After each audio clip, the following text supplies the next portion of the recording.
Welcome, Clare Lincoln, to episode number 30 of the Path to Follow podcast. We've done 30 episodes so far this year. Good stuff. Since October. Yeah, awesome. Well, thanks for having me. I'm excited to be here. Yeah, I'm excited. Cesare, he's working hard on these episodes. Yeah. We're keeping him busy during COVID times. That's good, yeah.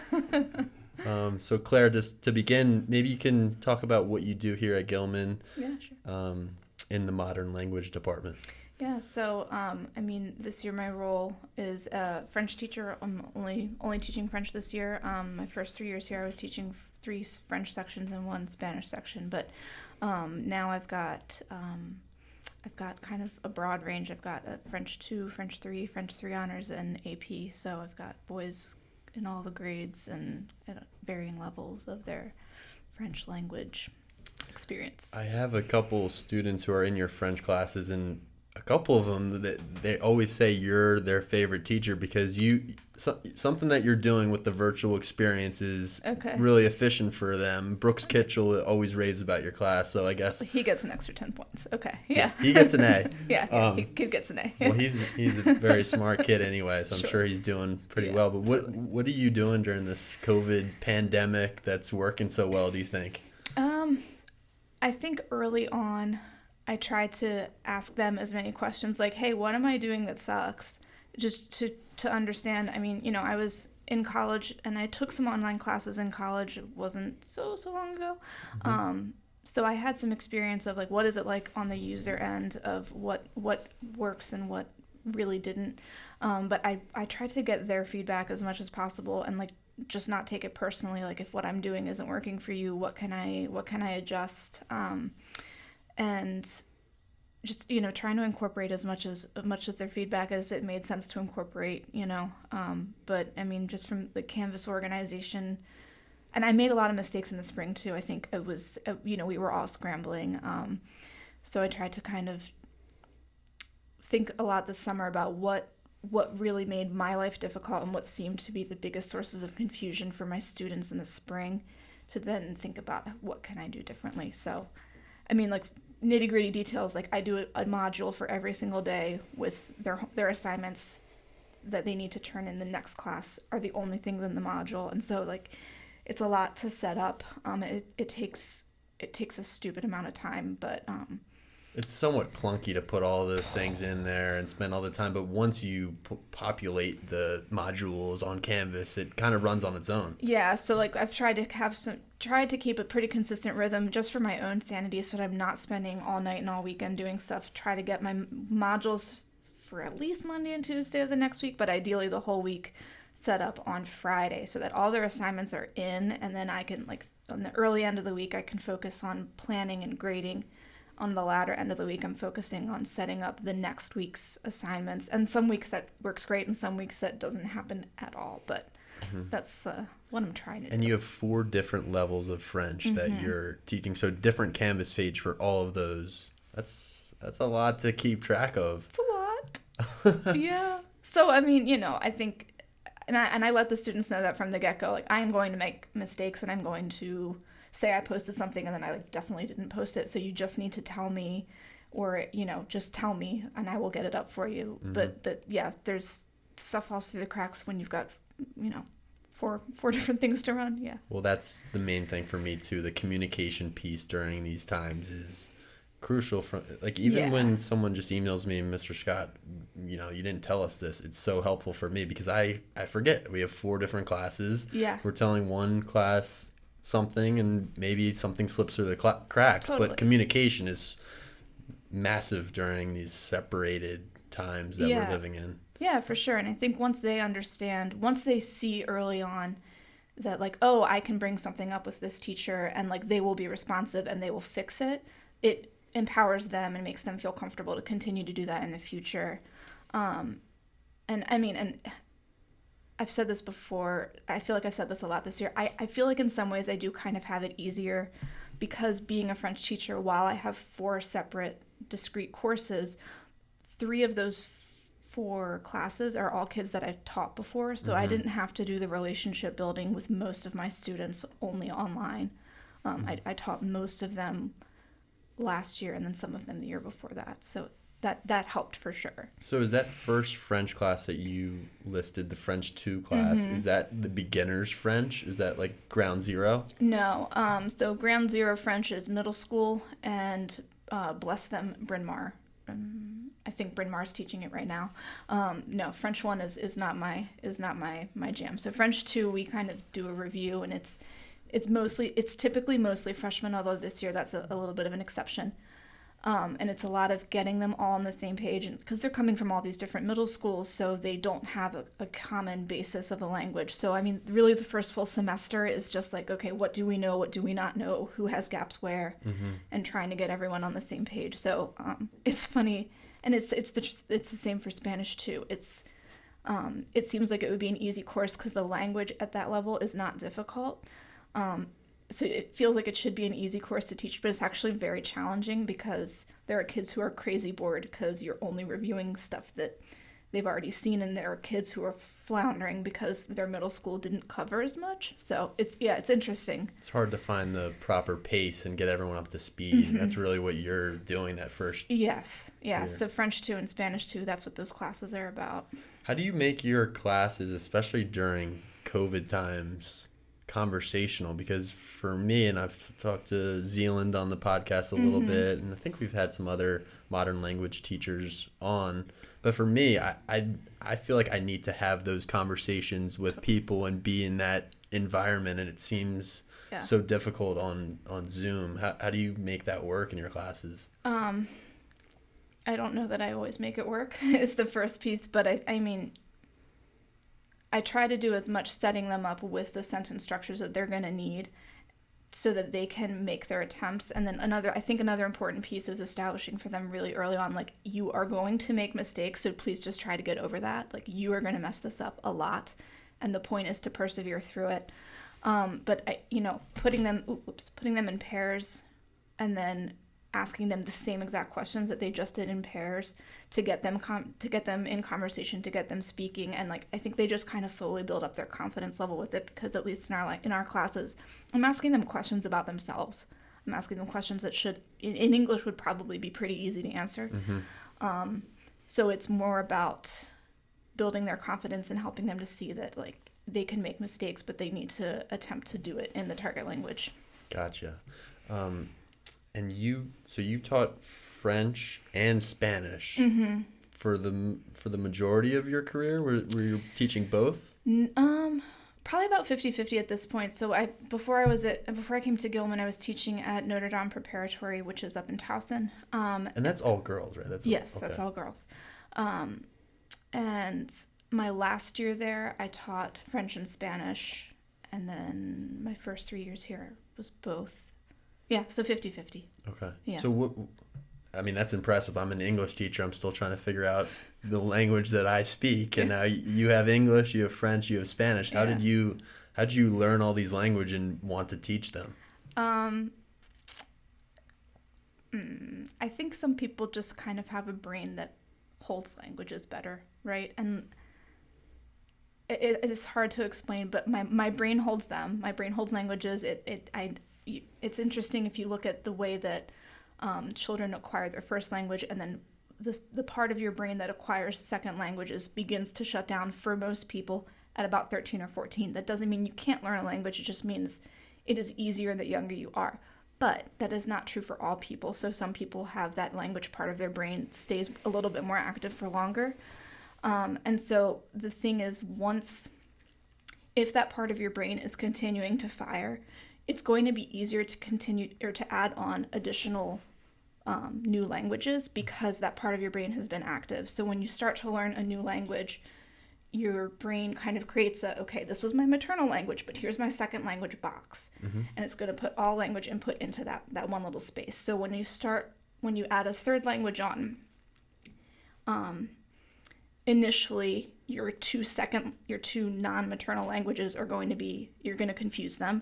So like I would be sitting in my Spanish or my Italian class spitting out a lot of French or having the French be the first things that come up, but then the more time you spend with it, your brain just kind of, this is just my way of thinking about it, but your brain creates a new box. Like this is my French box, and this is my Arabic box, and this is my Italian box, and here's my Spanish box. And like So you That's know what you do. more languages than just French and Spanish And English? I studied Italian and Arabic. I could sound out the Arabic alphabet for you at this point and like tell you hello, goodbye, how are you? I didn't keep up with Arabic, and I've got like traveler's Italian. Like I'd be fine in like a cafe, but I don't speak Italian like that.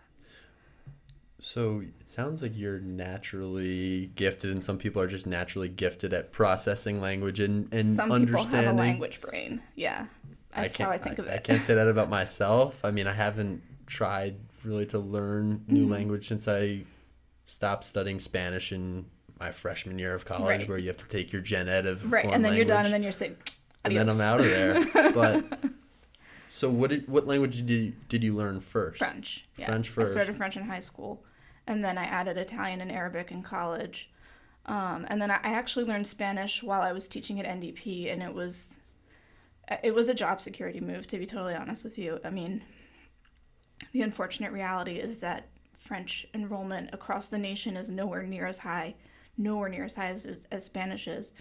And I felt like while I was early in my career, it would be smart to learn enough Spanish to start teaching some Spanish so that I would be able to stay full-time employed. And I've been really fortunate to go back to all French here at Gilman for a little bit. I mean, it's not going to be forever, but Yeah.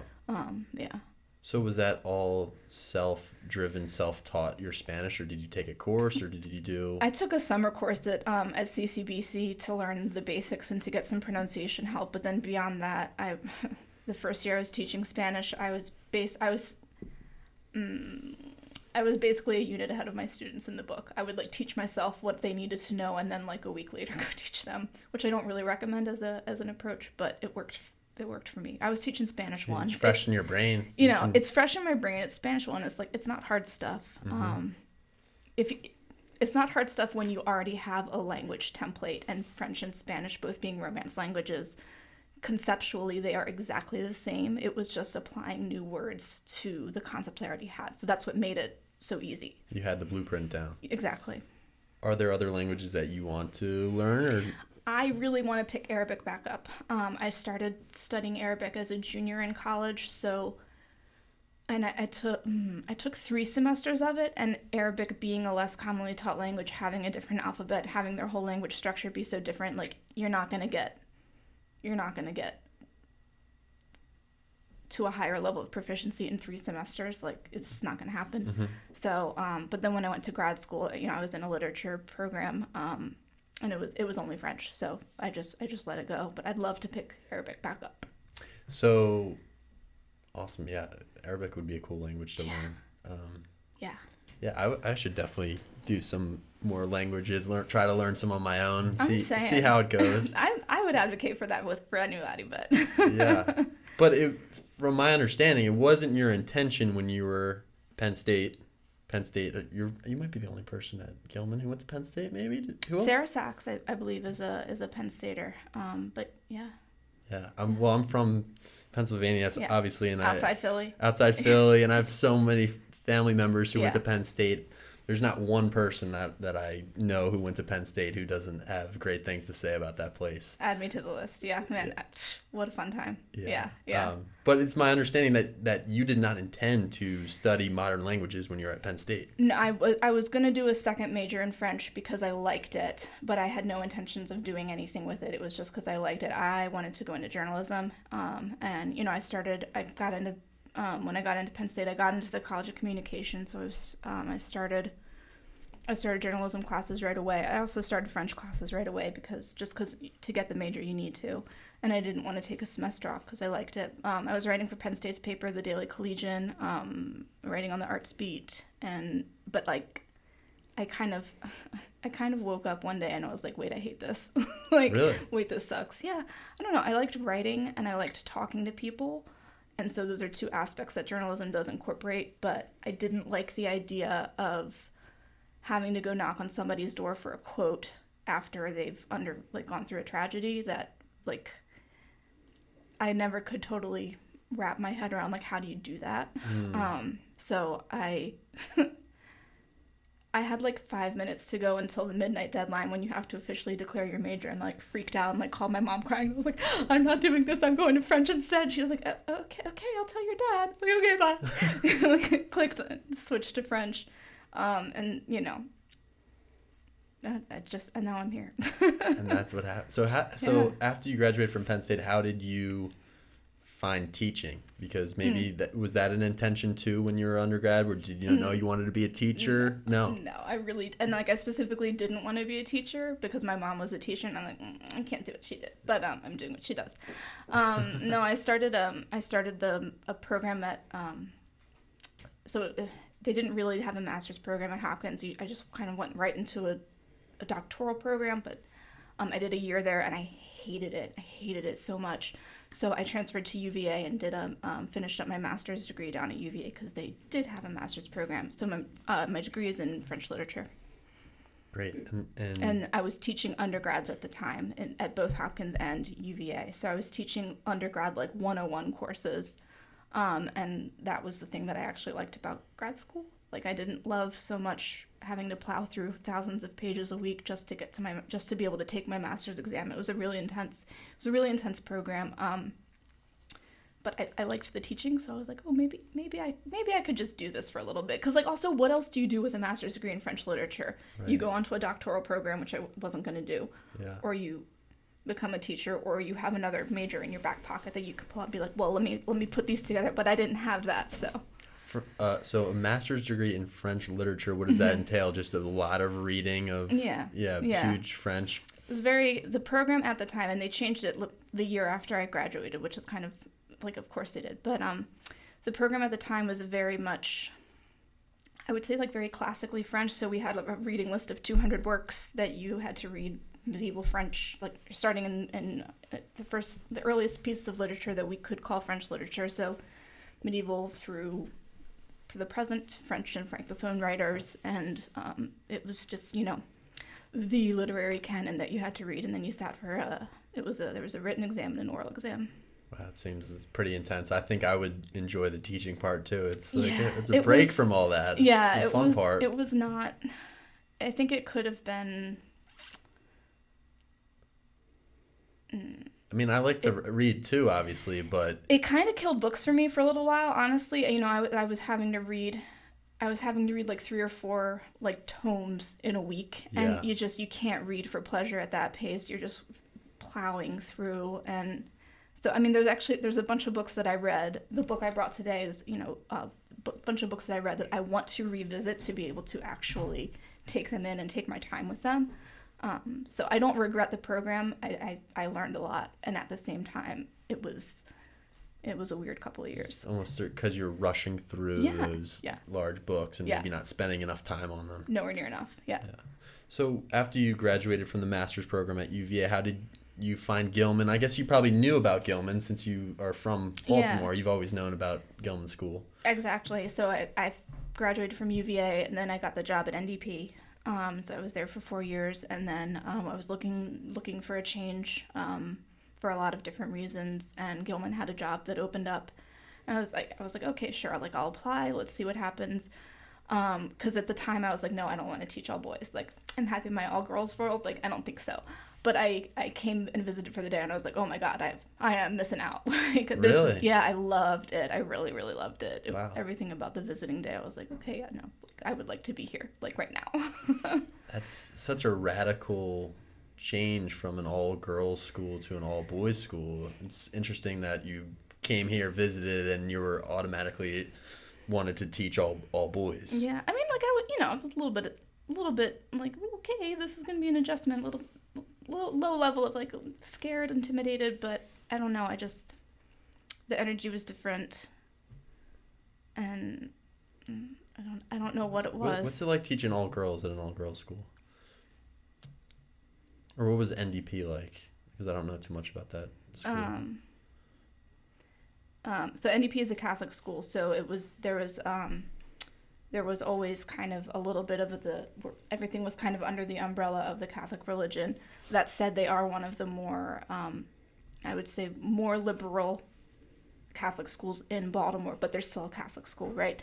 So teaching at a Catholic all-girls school, it was really, really interesting because they focus a lot on social justice issues, because that is one of the big tenets of the Catholic religion is really focusing on these kinds of issues. So in that respect, I think it was really, really awesome to see and crazy empowering to see girls in an environment where they're being really, really pushed, and where they're able, and I would say the same about Gilman though, where they're able to really reach beyond where I had ever seen girls or boys reach, with the work that they're doing.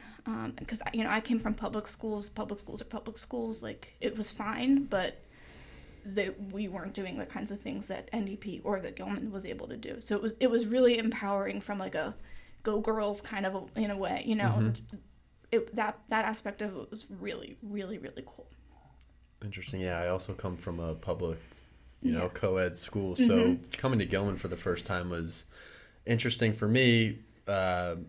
One, because I had never really been on an all-boys campus before. I didn't really know the dynamics of the all-boys institution. But I also teach in the junior English class, the girls and guys in the same room for the first time. Right. And that was shocking to me at the beginning because it's so awkward. You walk in, totally and I was the first-year teacher, so I'm like... That's great. Like, why don't you guys talk to each other? I went to this is normal for me. Yeah, this is not a middle school dance, but like it was. It totally was. That's great. I love that. And I tried everything that year to get them more comfortable with each other because it was awkward for me. It was like, loosen up. But, like, be normal, please. But they don't. Yeah, that's something. That's why we do this the way that we do it, right? And like also what is normal, but the coordination. I think it is important, the coordination, because you do need to understand how to learn amongst people who are just different from you. Yeah, absolutely. In every different way. Exactly. Yeah, and we can get to a lot of those differences on our own campus, but we can't touch it all. So yeah. I think it's an important part of who we are, the tri-school coordination. So teaching all boys, what has that been like for you? It sounds like you have really enjoyed that experience here at Gilman, but coming in as a female teacher, what is it like to be in a classroom full of guys, and what are those adjustments that you had to make from NDP? Being a woman in a classroom in front of boys, in a lot of ways there wasn't a ton of adjustment. I actually could loosen up and be a little, I went a little sarcastic, and I had to soften that a little bit when I got to NDP. I think the girls were like, I got feedback from my mentor, like, they think you're kind of mean. Like, okay, that's like not the goal here. So I felt like in some ways I was able to be, I was able to joke around more and have it taken as it was intended. Right. And so that was nice. I think being a woman in a boys' school, there are days where it's really hard, though. There are days where it's like, holy cow, this is like too much testosterone. Like, I gotta go. I gotta get out of here. Yeah. So, but I think the same was true. Again, the same was true teaching at NDP. There were days where like, this is too much like girl stuff. Like, get me out of here. Gotta go. Yeah. So maybe a mix of both at truly a mix. Yeah. There are going to be hard days. And I think, one of the things I so value here at Gilman was, and this goes back to the day that I came to campus to visit, is that I think the connections and relationships between the women on campus is so crucial. And I think it might be something that might go unseen in some ways, if you're not a woman, but it is crucial. It is so important to have like-minded women, and even not necessarily like-minded women, but just people on campus who understand what it is to be a woman standing in front of a room full of boys in an institution that was built for boys and not really built as a space for women to exist at all, though it was founded by a woman. So that, for me, that has been a crucial piece of me, of just me being here and me loving to be here. Have you been able to find some of that time to connect with other female teachers and really other teachers during the COVID experience? Because I feel like, just from seeing you today, we haven't even really had much of a conversation at all this year. No, and right. That's the case with a lot of teachers here. Yeah. So it really is an isolating time since last March, obviously. But have you been able to connect with other teachers and talk about some of this stuff outside of your classes? Yes, but it's been different. It's been, I mean, mostly via text messages, right?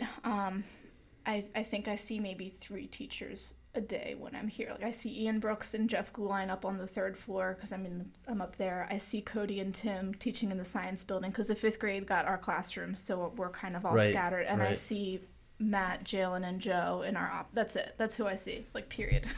I might run into other people in the hallways, so it is kind of weird. But yeah, I mean, I think trying to maintain the connections with people I was already. I think that's the loss here, is that I'm maintaining connections with people I was already close with. I don't feel like it's a year where I'm able to build much in terms of like new connections and new collegial relationships. Yeah.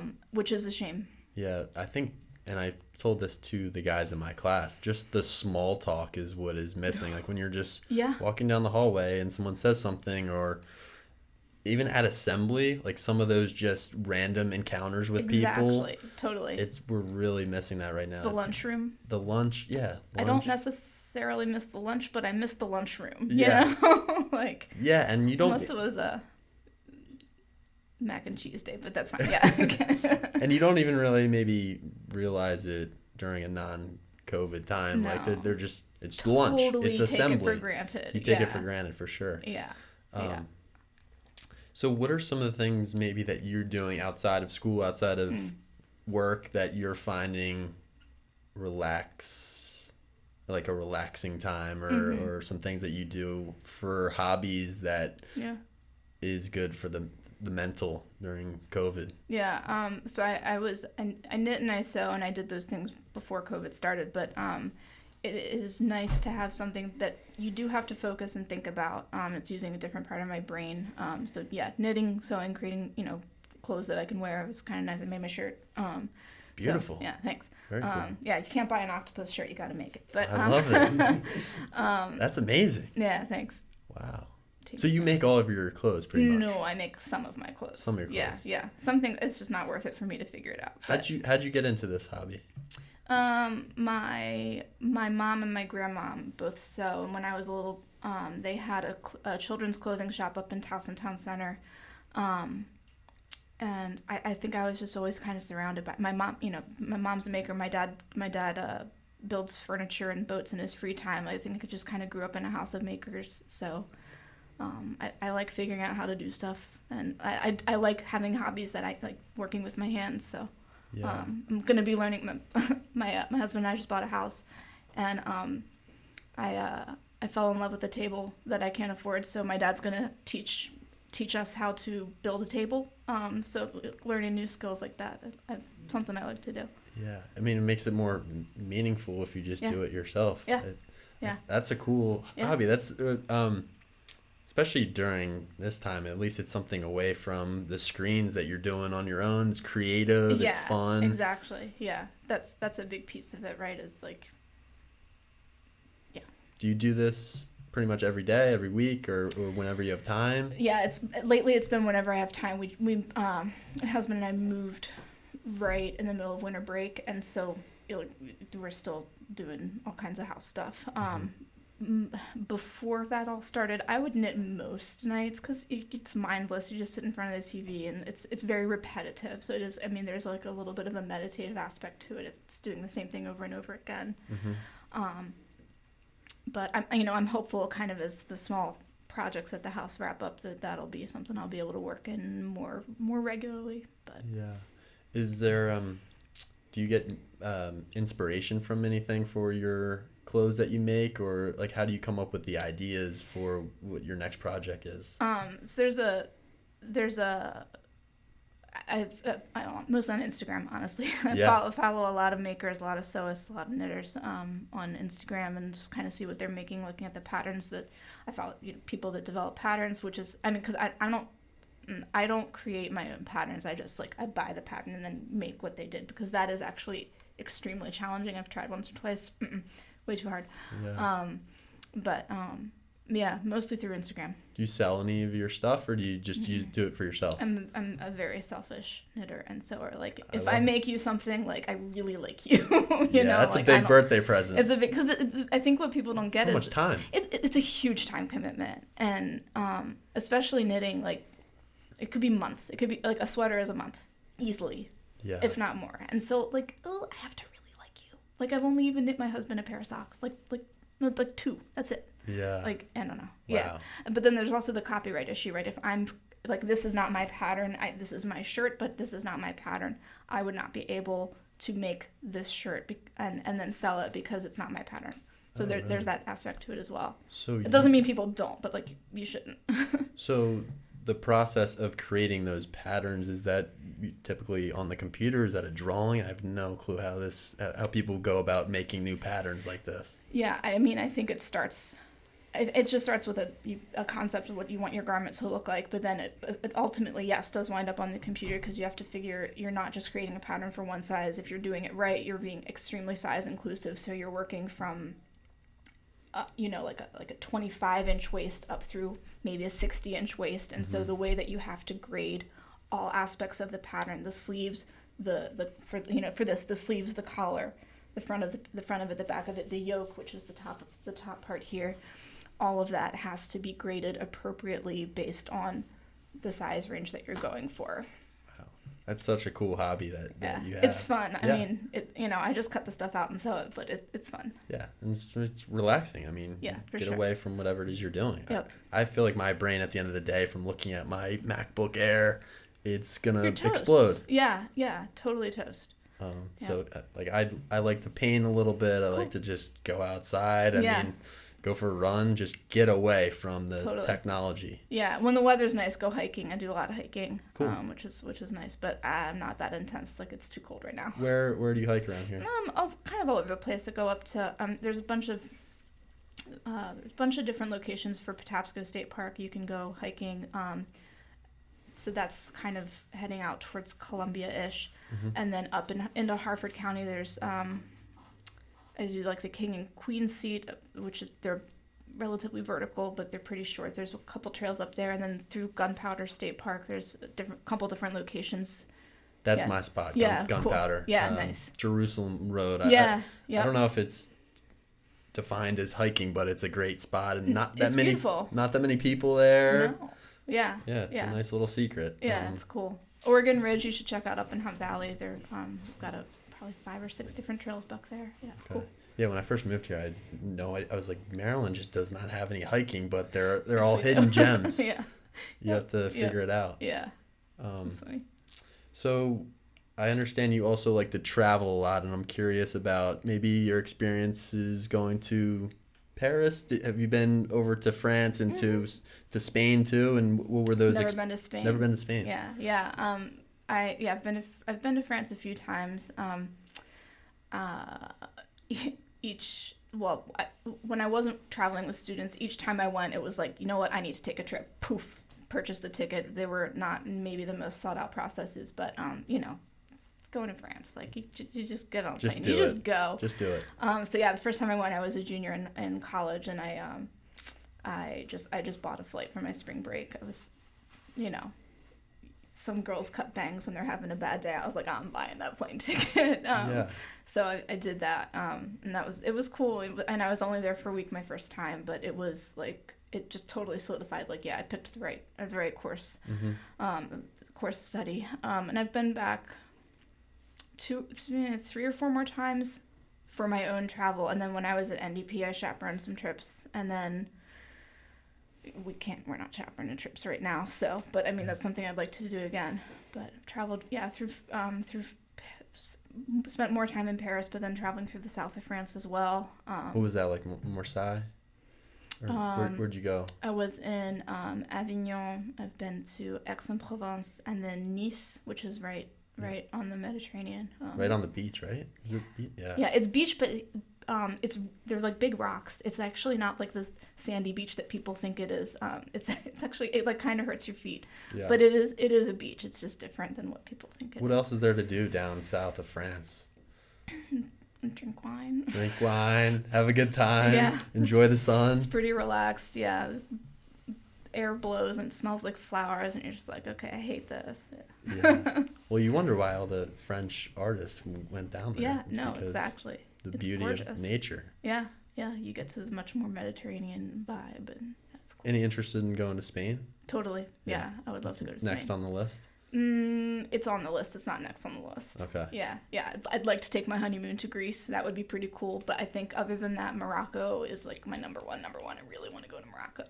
I've been interested in Morocco lately too. I don't know why, but why do you want to go to Morocco? I mean, I think I studied French and Arabic, right? So like I have some of that background knowledge True. just from my studies. But every picture I see of Morocco, I'm like, this looks gorgeous. I want to go there. I want to go to the Blue City. I want to go to Fez. I want to go to all of them. Mm-hmm. So I like half planned a trip and then never bought tickets for it. So I've got half of an itinerary kind of mapped out for someday. Yeah, I guess we're going to have to wait a little bit Yeah. to travel again. Yeah, I don't know. exactly. Yeah. Yeah. So I do want to maybe talk about the book that you brought in today. I'm excited to get to this. Let me get my should have put it up ahead of time. No worries. So I think I mentioned, I was talking about how my master's reading list, I just kind of had to blast through so many things. I didn't get to spend any time with them. So this is a book I've actually been thinking about a lot lately that I want to reread, so I figured I would bring it, and it's called, the English title is I, Tituba, Black Witch of Salem. And so this author, Maryse Condé, is a Guadeloupean author, and she, it's people call it historical fiction. I don't think she would necessarily say that that's all it is, but she created a backstory for Tituba from the Salem Witch Trials, because all we know about Tituba is her testimony, and so she gave her a fictionalized life, but it's just so rich. What is Tituba's backstory?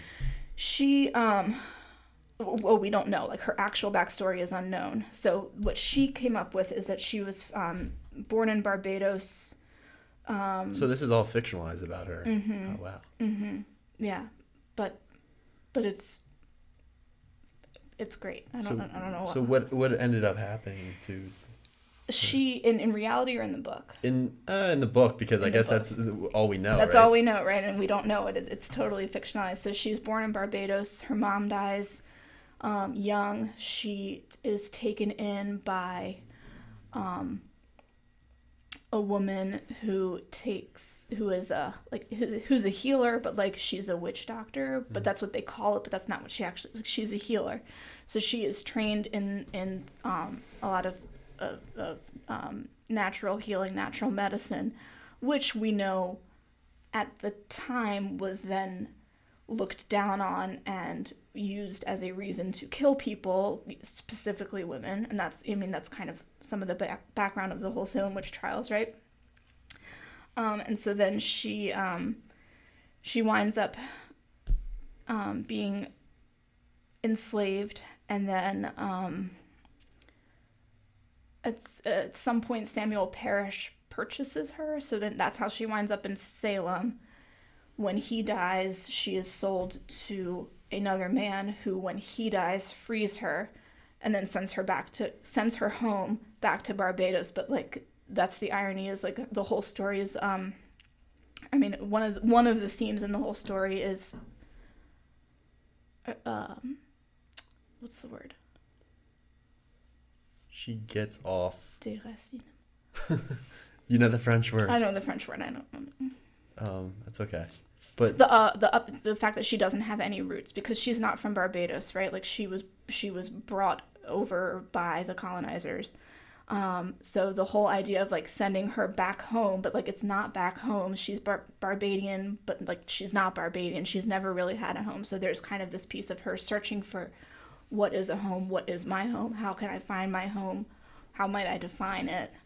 But she keeps getting uprooted and sent, and uprooted and purchased and uprooted. And so it's kind of her voyage through that. At one point she does wind up in prison, which that is historically accurate. And with Hester Prynne, right? With Hester Prynne, yeah, which is obviously an anachronism, but wild. And so seeing the relationship between these two women, and the way that Condé really creates their relationship. It's so cool to see women written in this way, because they wind up, though they don't always get along, they do wind up being very influential for each other. Are there I guess there are dialogues between Hester and Tituba in prison? It's been a while since I've read it, if I'm being totally honest, but they do. I mean, yeah, they're in the cell together.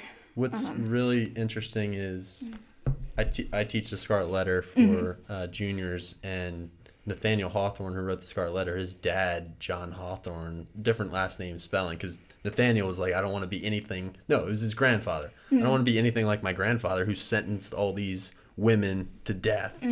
So Nathaniel changed his last name, but John Hathorne, who's in charge of all of these sentencings, was the guy.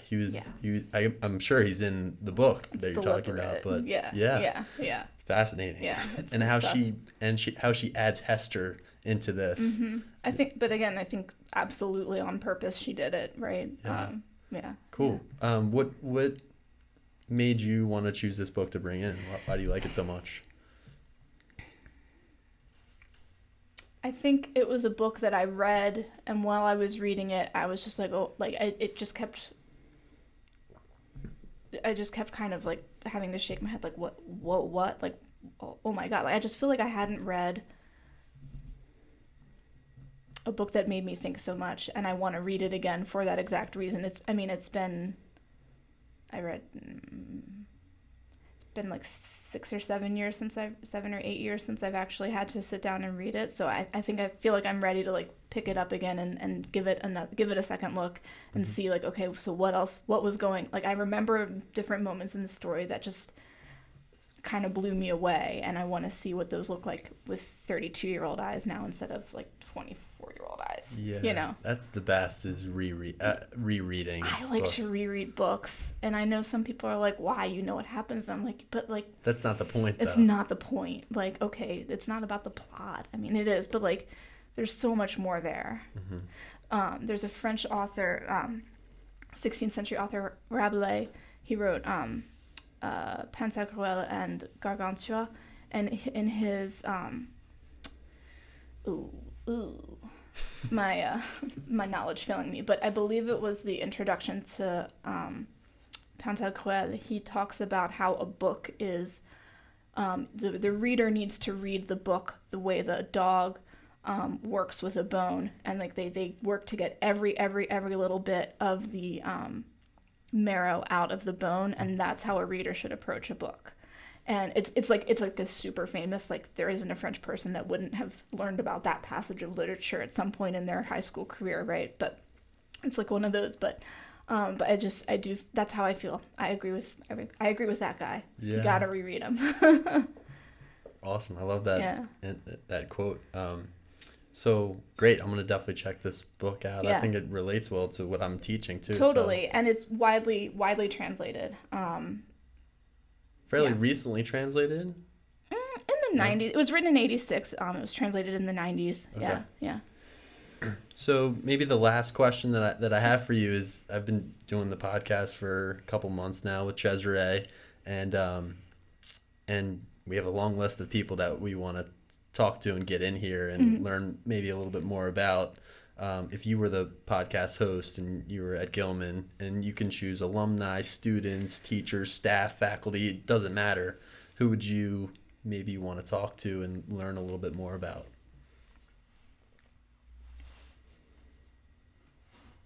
That's a great question. And you can think about middle school, lower school, does not matter. I want to hear more from, I just thought of about 5 people. I want to hear more from Pat Franz. Pat Franz? Yeah.